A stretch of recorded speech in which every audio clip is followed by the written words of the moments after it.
Hamas is an acronym, the Islamic resistance movement, and so it becomes a Arabic word that means zeal and fervor. Yeah. But it's one of the strange words that has a unique prophecy or property to it, and that is that it's also a Hebrew word. It's in the Bible. So when you look in the Bible under Hamas, you will see things like the enemy is an imitator. He's a mimic. He mimics God. So what would happen if God's going to resurrect his ancient people and bring them back into the world? The enemy is going to have his own resurrection, and he's going to bring back an ancient people. And the ancient people are the ancient enemies of Israel. And they were called the Philistines or the Pilishte. And these were the sea peoples. These were the sea peoples. They swept over and they invaded Israel. And they were a thorn. Goliath, Samson, the stories, all that is the Philistines. So what would happen if he would resurrect this people? He has resurrected this people. And it's not about the people. They don't know what they're doing.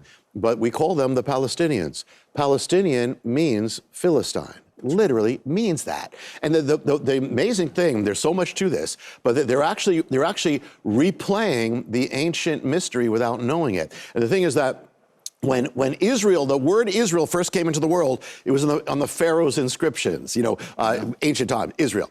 Right after that is when the word Philistine comes in on the Pharaoh's inscription. They come into the world together. And so when Israel came back, so the enemy starts another resurrection.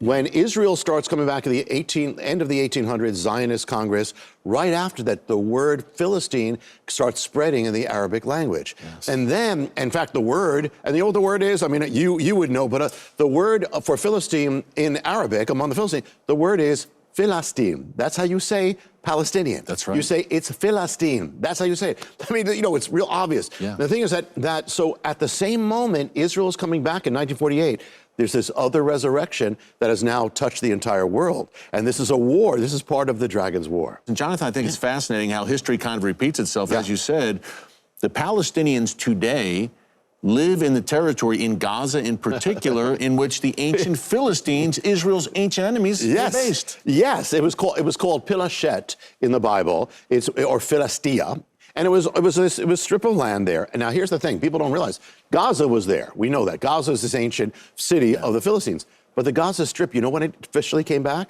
1948.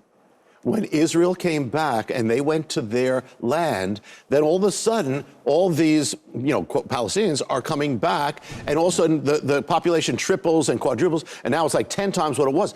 It's all happening when Israel comes back. So if God is bringing the Jewish people to their homeland, the enemy's bringing, they don't know it, they're pawns, bringing the Philistines to their ancient homeland. And so, it's amazing. So, and from that land, for Israel in ancient times, this was a land they feared because evil would come from it. And Jonathan, you write, and you've unpacked this a little bit so far, but the dragon's prophecy reveals an ancient mystery behind October 7th. Yes. What happened in ancient times? See, now the thing is that, and again, it's not the people, we got to pray for all people, but it's this mystery that's overtaking this people. And it's conforming them into the image of the ancient Philistines, step by step. And so the ancient Philistines were a warlike people. They put all things into war. They hated Israel. The Bible speaks about it. Yeah, the Bible speaks about a hatred. They trained their children from youth to be soldiers. Remember the story of David and Goliath. They said, well, Goliath has been a man of war since his youth. Right. They train, so it's all happening. And the thing is that, so the thing is that, what did they do? In ancient times, they would invade Israel.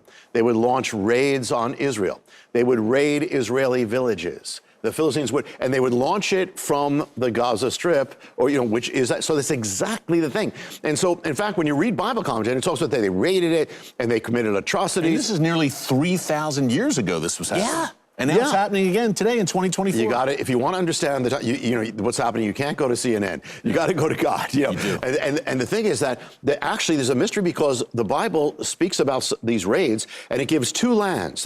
And one is the Negev, and the other is called the Shephelah. Where the two converge is exactly where October 7th happened. Where that festival was, where the villagers were, it's in the exact pinpointed land that the Bible indicates. So, and the other thing is, what would they do? The Bible says they would take captives. They would take the Israeli captives back to the Gaza Strip. We're watching this mystery. And people don't realize it for the most part, Jonathan. You make a great point. And you're unlocking these mysteries in the dragon's prophecy. This is cutting edge. Yeah. Again, some people are looking at October 7th and the aftermath kind of in the natural. Yeah. But this is an ancient spiritual battle. And by the way, you write in the book that Hamas, this vicious terrorist organization, actually appears in the Bible.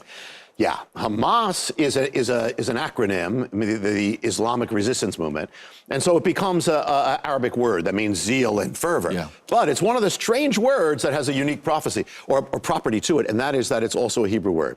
And so this Hebrew word, in Hebrew, it doesn't mean zeal and fervor, it means evil, violence, and destruction. So, I mean, like, the fact that they chose it, I mean, they didn't even realize it. And the thing is that it's in the Bible. So when you look in the Bible under Hamas, you will see things like save me from the man of Hamas, you know, and then you have things like rid Hamas from the land. And the promise in the kingdom of Messiah that in that day Hamas shall no longer be heard in your land. It's all there. There are no coincidences. This is so clearly, Jonathan, a spiritual battle. You outline it in the dragon's prophecy. Yes. And by the way, a big question for you, the big one, the book of Revelation, Revelation 12. Yeah. And a link to Hamas, October 7th. Yeah. Well, okay. Yeah.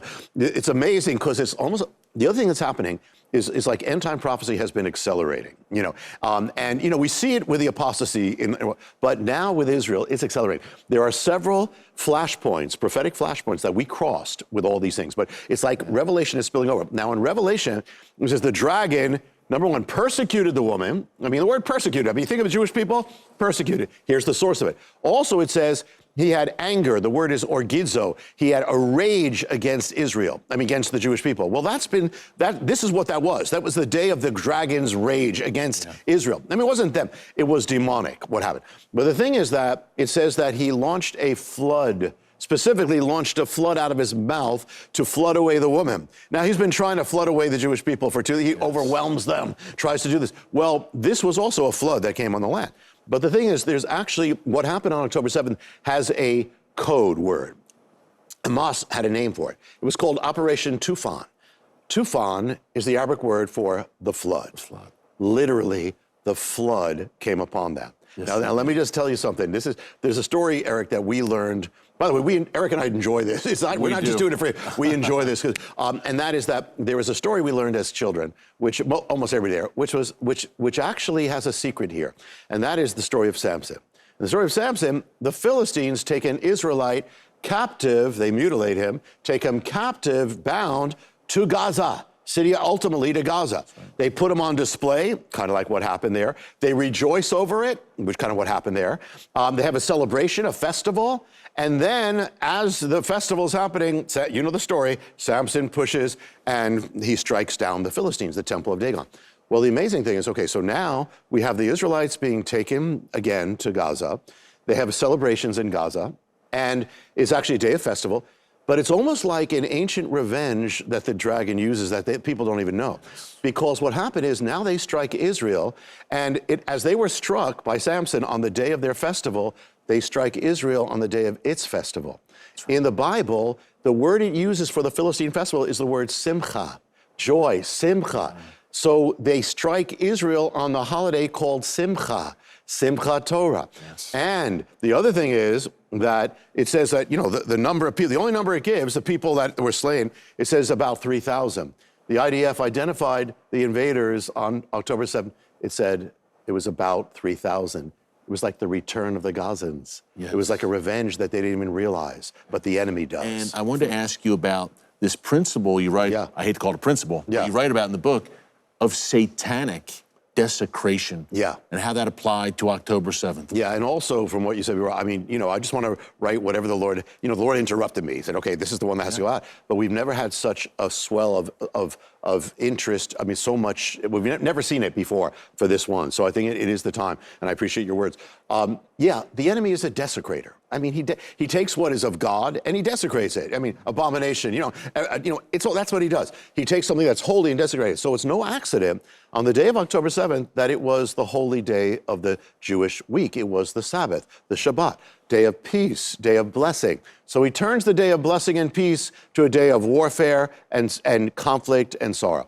And the thing is, and when you look, I won't go into it, but there are laws for the Sabbath. And it's like every single law of the Sabbath that is in the Jewish world was broken specifically. I mean, law of you can't trap anything, you can't slaughter, you can't bind, you can't move. I mean, every single one. I mean, just, the major ones. But the other thing is that on the Sabbath, Jewish people welcome the Sabbath into their homes. There's a special prayer, and come in, enter God, come in with your angels. Well, so on that day, it was a satanic entrance into the homes of Israel on the Sabbath where they had to keep them out. And the other thing is, they call, there's a name for the enemy's kind of quote unholy days. They call it a satanic gathering is called a black Sabbath. And the thing is, the name for what happened on October 7th in Hebrew, the Israelis call it the Black Sabbath. They do. Now that's one. The other, at the same time, it's a holiday. And again, we say it's Simchat Torah, rejoicing. So what does the enemy do? He turns the day of joy, biggest joy day, and he makes it a day of sorrow.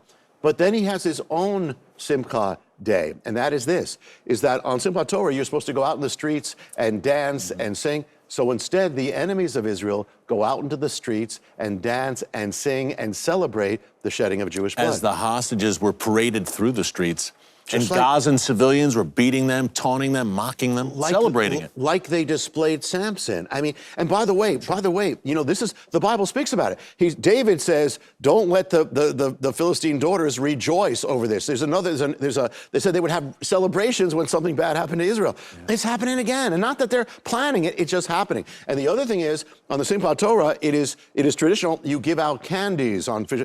You know what they did? All throughout the Palestinian territory and the Arab world, they gave out candies. Yeah. It was the devil's holiday.